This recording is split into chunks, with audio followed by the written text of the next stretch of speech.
आपको डिमोटिवेट बिल्कुल भी नहीं होना है कि सर हमने अभी तक कुछ भी नहीं पढ़ा है, या फिर जिन बच्चों ने पढ़ लिया है वे जब क्वेश्चन को सोल्व करते हैं तो आधा क्वेश्चन सोल्व कर पाते हैं, फर्दर स्टेप माइंड से हट जाते हैं, भूल जाते हैं, कंसेप्ट क्लियर नहीं है, सर फॉर्मूला याद नहीं हो पा रहा, there are too much formula. Sir applied mathematics में बहुत सारा फॉर्मूला है, सारे फॉर्मूले इस छोटे से दिमाग में सेट नहीं हो पा रहे सर, बहुत दिमाग खराब हो रहा है। हमने सोचा था 100/100 नंबर लेके आएंगे अप्लाइड मैथ्स में, लेकिन अब नहीं लगता कि 100 में से 100 नंबर आएंगे। तो मेरे दोस्तों, सबसे पहले तो आप अपने माइंड में से नेगेटिव वर्ड्स को लात मार के भगा दो। नेगेटिव वर्ड आपके माइंड में जब आएगा आप डिमोटिवेट हो जाओगे। आपको डिमोटिवेट नहीं होना है, इस वीडियो को कंप्लीट देखना है, पूरा देखना है, एक एक पॉइंट को समझने की कोशिश करनी है।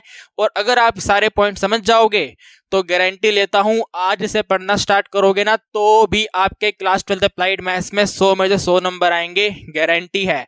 100 में से 90 प्लस नहीं, 95 प्लस नहीं, 96 प्लस नहीं, 100 में से 100 नंबर आएंगे। जो आपने सपना देखा था वो डेफिनेटली पूरा होगा। वीडियो को कंप्लीट देखो, जो जो पॉइंट आपको बताए हैं अच्छे से समझने की कोशिश करो और आज से पढ़ना चालू कर दो। आइए जल्दी से देख लेते हैं क्लास 12 अप्लाइड मैथ्स में किन अप्रोचेस को फॉलो करके फरवरी में होने वाले एग्जाम्स में आप 100 में से 100 नंबर आराम से ला सकते हैं। So point number 1 is what is your नया सिलेबस।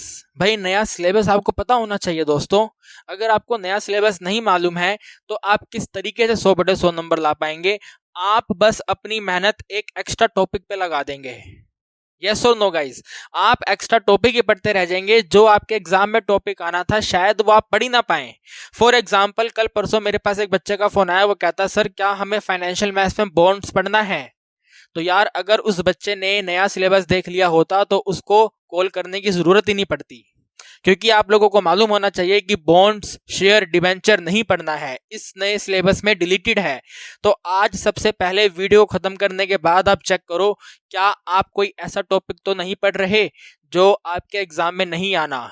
और अगर आप पढ़ रहे हैं, आपको कंफ्यूजन है कि सर हम ये वाले टॉपिक में कंफ्यूज हैं कि आ सकता है नहीं आ सकता है, मैं बैठा हूँ, डिस्क्रिप्शन में मेरा नंबर है, मेरे से कॉल करके पूछ लो, डेफिनेटली मैं आपको बता दूंगा। लेकिन अपने टाइम खोटी मत करो एक्स्ट्रा टॉपिक्स पे, ठीक है ना। और मुझे फोन करने से पहले आप नए सिलेबस का वीडियो देख लेना, डिस्क्रिप्शन में लिंक मैंने दिया हुआ है, नया सिलेबस देखो और चेक करो क्या टॉपिक्स आपको पढ़ने हैं, ठीक है गाइस। और फिर जब आपको पता चलेगा सिलेबस क्या है तो इस सिलेबस के हिसाब से इस सिलेबस का ब्लूप्रिंट क्या है, क्योंकि आप लोगों को मालूम है सीबीएसई ने कंप्लीट सैंपल पेपर प्रोवाइड आपको करवा दिया है। ईच एंड एवरी सब्जेक्ट का कंप्लीट सैंपल पेपर आपको दे दिया है, मार्किंग स्कीम भी दे दिया है। तो अब सैंपल पेपर को छाटा छाटी करो, सैंपल पेपर में चेक करो कि भाई कौन सा क्वेश्चन कितने नंबर का है, कौन से चैप्टर का है, कौन सी यूनिट कितने नंबर की आने वाली है, उसके हिसाब से आप पढ़ना स्टार्ट करो मेरे दोस्तों, उसके हिसाब से पढ़ना स्टार्ट करो। एंड मैंने इस ब्लूप्रिंट का पूरा इमेज, पूरा स्क्रीनशॉट बनाया था, पूरा इमेज अपने टेलीग्राम पे प्रोवाइड किया हुआ है। उस पूरे के पूरे इमेज को मैं जल्दी ही वीडियो में कन्वर्ट कर दूंगा, उसका भी लिंक मैं आपको डिस्क्रिप्शन में दे दूंगा। अभी के लिए फिलहाल आप टेलीग्राम पे जाइए, वहां से पूरा का पूरा इमेज डाउनलोड कर लो, आपको पता चल जाएगा कौन से टॉपिक में से कितने नंबर का कैसे कैसे आने वाला है। तो पॉइंट नंबर 1 क्लियर है, नया सिलेबस देखना है, नए सिलेबस के हिसाब से पढ़ना है और उसके हिसाब से ब्लूप्रिंट क्या कहता है वही चीजें आपको पढ़नी है मेरे दोस्तों। टाइम खोटी मत करो, समय कम है, जब समय कम होता है तो उनके ऊपर फोकस करो जो पेपर में आएगा। अगर आपको नॉलेज बढ़ानी है तो आप 12th पास करने के बाद नॉलेज बढ़ा लेना, ठीक है मेरे दोस्तों। नया सिलेबस देखो, ब्लूप्रिंट चेक करो क्या है। पॉइंट नंबर 2 मेरे दोस्तों, आपको समझना है आपके क्वेश्चन पेपर का फॉर्मेट क्या है। वैसे तो आपको मालूम होगा सीबीएसई के सैंपल पेपर उन्होंने बताया था कि टोटल 5 सेक्शन आएंगे। लास्ट वाला सेक्शन आपका केस स्टडी का रहेगा, सेक्शन नंबर ए आपका एमसीक्यू का होगा जिसके अंदर से 2 क्वेश्चन असर्शन रीजनिंग के होंगे और बाकी 2 नंबर के क्वेश्चन, 3 नंबर का क्वेश्चन, 4 नंबर का क्वेश्चन, इस तरीके से आपका फॉर्मेट रहेगा।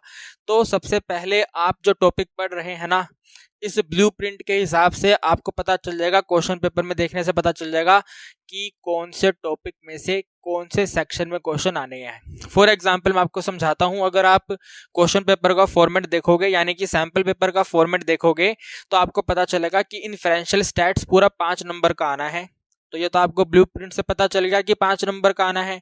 और फॉर्मेट यानी कि कौन से टाइप का क्वेश्चन आना है, तो पांचों के पांचों क्वेश्चन आपके मेरे दोस्तों सेक्शन ए में एमसीक्यू टाइप रहेंगे।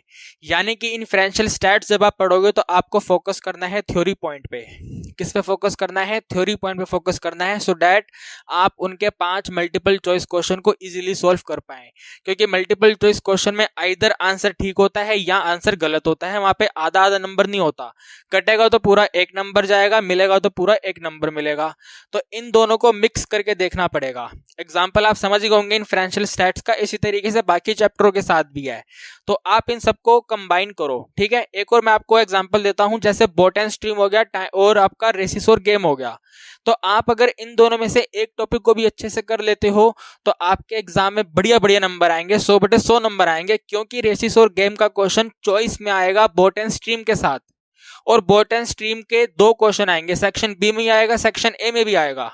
तो इस तरीके से आप लोगों को पढ़ना है, ठीक है मेरे दोस्तों। फॉर्मेट चेक करो, क्वेश्चन पेपर में देखो, सैंपल पेपर में देखो कि कौन सा चैप्टर कहां पर है, सेक्शन ए में है, बी में है, सी में है, डी में है, ई में है, कहां पे है।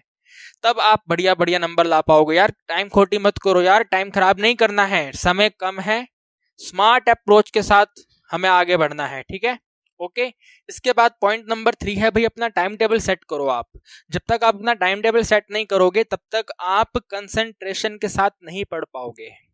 बहुत सारे बच्चे मैंने देखे कि वो कहते हैं कि सर आज हम 1 घंटा पढ़ेंगे, सर अगले दिन 2 घंटे पढ़ेंगे, फिर 3 घंटे पढ़ेंगे, सर फिर दोबारा 1 घंटे पढ़ेंगे। नहीं, ऐसे नहीं करना।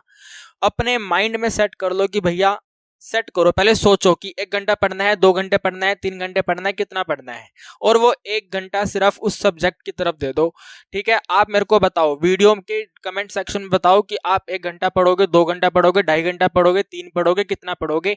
उस टाइम ड्यूरेशन के हिसाब से मैं आपको एक टाइम टेबल बना के दे दूंगा जो पर्टिकुलर अप्लाइड मैथ्स को फॉलो करेगा, ठीक है। आप मेरे को कमेंट सेक्शन में बताना कि सर हम सिर्फ 1 घंटा देख सकते हैं, हम सर 2 घंटे पढ़ सकते हैं, अप्लाइड मैथ्स हमारा मेन सब्जेक्ट है, 3 घंटे पढ़ लेंगे, अप्लाइड मैथ्स हमारा एक्स्ट्रा सब्जेक्ट है, एडिशनल सब्जेक्ट है, सर 2.5 घंटे पढ़ लेंगे, 2 घंटे पढ़ लेंगे। तो जितना आप अपनी इच्छा से इस सब्जेक्ट को डिवोट कर सकते हो मुझे बताना, मैं उसके हिसाब से ये पॉइंट नंबर 3 का टाइम टेबल सेट कर दूंगा, और उस टाइम टेबल के हिसाब से आप लोगों को फिर पढ़ना चालू कर देना है, ठीक है गाइस। जल्दी से जल्दी आप कमेंट सेक्शन में बता देना, सो दैट मैं जल्दी से जल्दी इस 3 वाले टॉपिक के ऊपर वीडियो बनाकर आपको डिलीवर कर दूं, सो डाटा फटाफट तेजी में पढ़ना चालू कर दो। और तब तक के लिए जो हमने आपको पूरा कंप्लीट सिलेबस करवा दिया है उसमें से पढ़ना चालू कर दो, ठीक है ना। जब तक मैं टाइम टेबल का वीडियो नहीं बनाता तब तक 1 घंटा तो निकालो, वीडियो 1-1 घंटे 2-2 घंटे की है उनको देखना स्टार्ट करो फटाफट स्पीड से, ठीक है ना। जो भी मैंने आपको पढ़ाया है अकॉर्डिंग टू लेटेस्ट सिलेबस पढ़ाया है, तो नया प्लेलिस्ट आप जाकर के चेक करो, बहुत शानदार तरीके से आपको समझाया है, छोटे छोटे पॉइंट आपको बताए हैं, डेफिनेटली आपको हर एक बात समझ आएगी। और रिमेनिंग चीज आप कमेंट सेक्शन में बताओ मेरे को, 1 घंटा 2 घंटा 3 घंटा कितना दे सकते हो, उसके हिसाब से मैं टाइम टेबल आपको बना करके दे दूंगा। टेंशन बिल्कुल नहीं लेनी है, स्मार्ट अप्रोच के साथ आगे बढ़ना है, 100 में से 100 नंबर आपको लेकर आना है, बात खत्म है। इसके आगे सोचना ही नहीं है आपको, डीमोटिवेट तो होना ही नहीं है आपको। आप बस मेरे को बता दो कमेंट सेक्शन में, I will make time table for you, ठीक है guys. Okay, point number 4 very very very very important है मेरे दोस्तों। आपको डिसाइड करना है बुक, सर कौन सी बुक में से पढ़ें। तो भाई देखो, सीबीएसई ने अप्लाइड मैथमेटिक्स का एक ही बुक इशू किया हुआ है, हैंडबुक के नाम से आता है, सीबीएसई का हैंडबुक। इसके ऊपर फोकस करो, ठीक है, फटाफट तेजी में इसके ऊपर फोकस करो। 30 दिन से पहले ये वाला बुक कंप्लीट हो सकता है अगर आप सही से पढ़ेंगे तो। कितने दिन में? 30 डेज में, ठीक है। 30 के 31 हो जाएंगे, 35 हो जाएंगे, उससे ज्यादा नहीं होंगे। लेकिन जल्दी से जल्दी आप इस वाली बुक को निपटाओ, ठीक है। सीबीएसई का हैंडबुक है, इस बुक को निपटाओ। इसी बुक में से सीबीएसई क्वेश्चन देता है मैक्सिमम से मैक्सिमम। सर मैक्सिमम पूरे तो नहीं देता, बाकी कहाँ से होंगे, हर जगह से होंगे। सैंपल पेपर करेंगे बाद में, ठीक है ना। सैंपल पेपर एडुकार्ट का आ चुका है, ओसवाल का आ चुका है, उससे प्रैक्टिस करेंगे। लेकिन प्रैक्टिस तब करेंगे जब हमारे टॉपिक कंप्लीट हो चुके होंगे। तो पहले इस वाली बुक को जा करके निपटा दो। जब ये वाला बुक आपका निपट जाए तो सैंपल पेपर के ऊपर जंप करना। तो मैं यहाँ पे नोट कर देता हूँ, स्टडी फ्रॉम दिस, पहले इसको निपटाओ, और आफ्टर, ठीक है, इसको निपटाने के बाद सैंपल पेपर करना है, ठीक है। पहले सैंपल पेपर नहीं करना है, पहले बुक निपटाना है, उसके बाद में सैम्पल पेपर करना है। 10-10 सैम्पल पेपर सोल्व कर लेंगे, आराम से 100 में से 100 नंबर आएंगे, टेंशन लेनी नहीं है। एडुकार्ट का सैम्पल पेपर आ गया है, ओसवाल का सैम्पल पेपर आ गया है और अरिहंत का भी सैम्पल पेपर आ जाएगा। तो इन 3 कंपनीज के, इन 3 पब्लिकेशंस के सैम्पल पेपर सोल्व कर लेंगे। सीबीएसई का तो मैंने आपको सोल्व करवा ही दिया है, इन तीनों को भी करवा दूंगा, टेंशन लेनी नहीं है।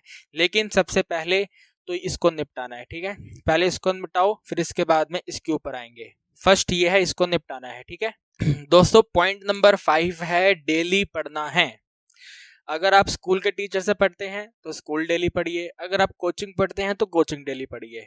कोई भी क्लास को स्किप नहीं करना, ठीक है। टाइम टेबल बना के मैं आपको दूंगा, टाइम टेबल में आपको पूरे 7 दिन का टाइम टेबल मिल जाएगा, तो उनमें से एक भी दिन को स्किप नहीं करना है, ठीक है। वो आप मेरे को बताओगे कि कितना घंटा आपको अप्लाइड मैथ्स को देना है, उसके हिसाब से टाइम टेबल बनेगा। फिर आपको टाइम टेबल से भटकना नहीं है कि सर आपने आज ये बताया था, ये हमने पढ़ लिया, कल हमारा मन नहीं करा, हम बाहर चले गए घूमने फिरने। घूमो फिरो, ऐश करो, मस्ती करो, लेकिन टाइम टेबल को फॉलो करते हुए रेगुलर स्टडी करना है। चाहे आप स्कूल स्टडी करते हैं बढ़िया तरीके से, स्कूल में पढ़िए। किसी का पेड बैच ले रखा है, पेड बैच में पढ़िए, डेली जाइए क्लास में, डेली क्लास को अटेंड करिए, डेली पढ़िए, तभी आपके 100/100 नंबर ला पाएंगे, वरना थोड़ा दिक्कत रहेगा, ठीक है गाइस। तो डेली पढ़ना है, आइदर फ्रॉम स्कूल और फ्रॉम योर कोचिंग जो होता है, ठीक है। कोचिंग से अगर पढ़ते हो तो कोचिंग से, लेकिन डेली पढ़ना है यार, बीच में स्किप मत करो, डेली पढ़ो। बस मैं कहने का मतलब यह है, डेली पढ़ना है, रोजाना स्टडी करना है, बात खत्म है। छठा पॉइंट आता है गाइस, जब आप डेली पढ़ना चालू करेंगे तो उनके नोट्स बनाने हैं आपको, ठीक है ना। आप फॉर्मूला इसलिए भूल जाते हैं, आपके दिमाग में कंफ्यूजन इसलिए आ जाता है क्योंकि आप नोट्स नहीं बनाते। मैं आपको छोटा सा एग्जांपल देता हूँ, ठीक है। फॉर एग्जांपल आपने डेरिवेटिव पढ़ना चालू करा, तो डेरिवेटिव के आपने 6-7 फॉर्मूले लिख लिए, उसको कॉपी पे नोट कर लो, नोट्स बन गए आपके। अब नोट्स बनाने के साथ जब आप रात को सोएंगे, ठीक है, जब आप रात को सोएंगे तो जो आपने नोट्स बनाए हैं, चाहे आपने उन नोट्स में 7 पॉइंट लिखे हैं, तो 7 पॉइंट को मेमोराइज करना है, ठीक है। नाइट में मेमोराइज करना है। कैसे करना है? जैसे for example x power n का डेरिवेटिव आपने नोट्स में लिख दिया, तो उसको आंखें बंद करके जब आप आराम करेंगे, सोएंगे, ठीक है ना, सोने की कंडीशन में होंगे, तो बोलना है अच्छा भाई x पावर n का फॉर्मूला n बेस पे xn-1, e पावर x का e पावर x, 1/x का log x, ठीक है, a पावर x का a power x into log a, इस तरीके से करके करना है। तो जो आप नोट्स बनाएंगे उसको मेमोराइज करना है। तो यहाँ पे लिखेंगे नोट्स बनाएंगे, डेली पढ़ेंगे तो डेली के नोट्स बनेंगे, और डेली के जो नोट्स बनेंगे उनको मेमोराइज करना है, ठीक है, उनको मेमोराइज करना है, ठीक है। मेमोराइज कब करना है? एट स्लीपिंग टाइम, जब सोना है तो उनको मेमोराइज करना है, ठीक है। ये बात ध्यान रखना, एग्जाम्पल मैंने आपको दिया उसी तरीके से आपको मेमोराइज करना है, ठीक है दोस्तों। ओके, एक और एग्जांपल आपको देता हूँ। फॉर एग्जांपल आपने फाइनेंशियल मैथ्स पढ़ा, ठीक है भाई, आपने फाइनेंशियल मैथ्स पढ़ा, फाइनेंशियल मैथ्स में परपेचुटी पढ़ा, परपेचुटी के अंदर आपको मालूम होना चाहिए 2 फॉर्मूला होते हैं, तो आपने उनको नोट्स बना लिया, डेली पढ़ रहे हैं, नोट्स बन गया, फाइनेंशियल मैथ्स स्टार्ट करा, नोट्स आ गया, परपेचुटी के 2 मेथड हैं, at the end, at the beginning. तो जब आप रात को सोएंगे तो रात को सोते टाइम आपको 2 फॉर्मूला याद रखने हैं। भाई एट द एंड में क्या होता है, एट द बिगिनिंग में क्या होता है। एट द एंड में P बराबर R/I होता है, एट द बिगिनिंग में R प्लस में R/I होता है। R रेगुलर पेमेंट है, I इंटरेस्ट पर पीरियड है, P परपेचुटी है। कहानी खत्म हो गई, आपके माइंड में चीजें सेट हो जाएंगी, फिर आप भूलोगे ही नहीं। इस तरीके से पढ़ो आप, ठीक है। ओके दे, नोट्स बनाइए और सोने के टाइम पे मेमोराइज करिए उन्हें। लास्ट पॉइंट आता है भैया, प्रैक्टिस करना है प्रीवियस ईयर क्वेश्चन। अगर ये वाला पॉइंट मैं आपके सीनियर्स को कहता ना तो हम पागल लगते, लेकिन क्योंकि आपके सीनियर्स अप्लाइड मैथमेटिक्स का पेपर दे चुके हैं, तो जो लास्ट ईयर का सैंपल पेपर है, क्वेश्चन पेपर है, टर्म 1 का sample paper question paper, term 2 का sample paper question paper, total 4 हो गए। तो यहाँ पे मैं लिख देता हूँ PYQ का मतलब क्या है। PYQ का मतलब है यहाँ पे टोटल 4 पेपर हो गए, ठीक है, टोटल 4 पेपर्स हो गए हैं। तो इन 4 पेपर्स को भी हम करेंगे। इन 4 पेपर्स के बिना तो हमें पता ही नहीं चलेगा कि CBSE के एग्जाम में क्वेश्चन आते कैसे हैं। जैसे कि मैंने आपको बोला कि पहले इसको निपटाना है, तो ये मैंने इसलिए बोला क्योंकि इन 4 पेपर्स में जो मैक्सिमम क्वेश्चन है वो इसी में है। तो पहले ये निपटेगा तो ऑटोमेटिक इसमें से थोड़े थोड़े क्वेश्चन आराम से इजीली सोल्व हो जाएंगे। तो पॉइंट नंबर 7 में PYQ को 100% प्रैक्टिस करना है, और ये मैं करवाऊंगा, ठीक है, 101% कराऊंगा, एग्जाम टाइम पे कराऊंगा, अभी कराने का कोई फायदा नहीं है, फिर भूल जाओगे। पहले आप इससे निपटाओ, धीरे धीरे करके 1 पॉइंट 2 पॉइंट 3 पॉइंट धीरे धीरे करके पॉइंट्स को कंप्लीट करो, फिर लास्ट पॉइंट मैं आपको कराऊंगा, आपको नहीं करना है। I will provide you this last point. कहने का मतलब है मैं आपको करवाऊंगा। ठीक है, 4 पेपर मैंने आपको गिना दिए हैं, 2 हैं टर्म 1 के और 2 हैं आपके टर्म 2 के, और साथ में कंपार्टमेंट के भी हैं। ठीक है, कंपार्टमेंट एग्जाम का भी है, तो टोटल 5 हो गए, 4 नहीं हुए हैं, टोटल 5 हो गए हैं। ठीक है, तो 5 PYQ पेपर हैं, इन्हें भी निपटाना है। इन्हें निपटाए बिना तो हम सोच ही नहीं सकते 100/100 नंबर आएंगे। तो मेरे दोस्तों, ये टोटल 7 पॉइंट्स आपको फॉलो करने हैं। ठीक है, अब मैंने आपको बोला कि मेमोराइज करना है, तो आपको सबसे पहले तो अपनी आंखें बंद करके वीडियो को स्टॉप करके 7 पॉइंट मेमोराइज करने हैं। ठीक है, आपको मेमोराइज करना है कि भाई पॉइंट 1 ये था, पॉइंट 2 ये था, पॉइंट 3 ये था, पॉइंट 4 ये था, फिर पॉइंट 7 ये था। इस तरीके से मेमोराइज करो और कमेंट सेक्शन मुझे बता देना कि भाई आप इस टाइम टेबल के लिए, ठीक है, टाइम टेबल के लिए कितना घंटे निकाल सकते हो। जल्दी से जल्दी मैं टाइम टेबल के ऊपर आपको वीडियो बना के दूंगा। तब तक क्या करना है आपको, हमारा ये वाला प्लेलिस्ट है, इस प्लेलिस्ट को जाकर के देखो, कंप्लीट सिलेबस है इसके अंदर, आराम से पढ़िए, कोई दिक्कत नहीं आएगी। लेटेस्ट सिलेबस के हिसाब से प्लेलिस्ट बनाया हुआ है, इसको देखो और पढ़ना स्टार्ट कर दो मेरे दोस्तों। उम्मीद करते हैं कि आप ये बातें समझ पाए होंगे। अगर समझ पाए हैं तो अपने दोस्तों के साथ शेयर कर देना। मुलाकात करेंगे नई वीडियो में।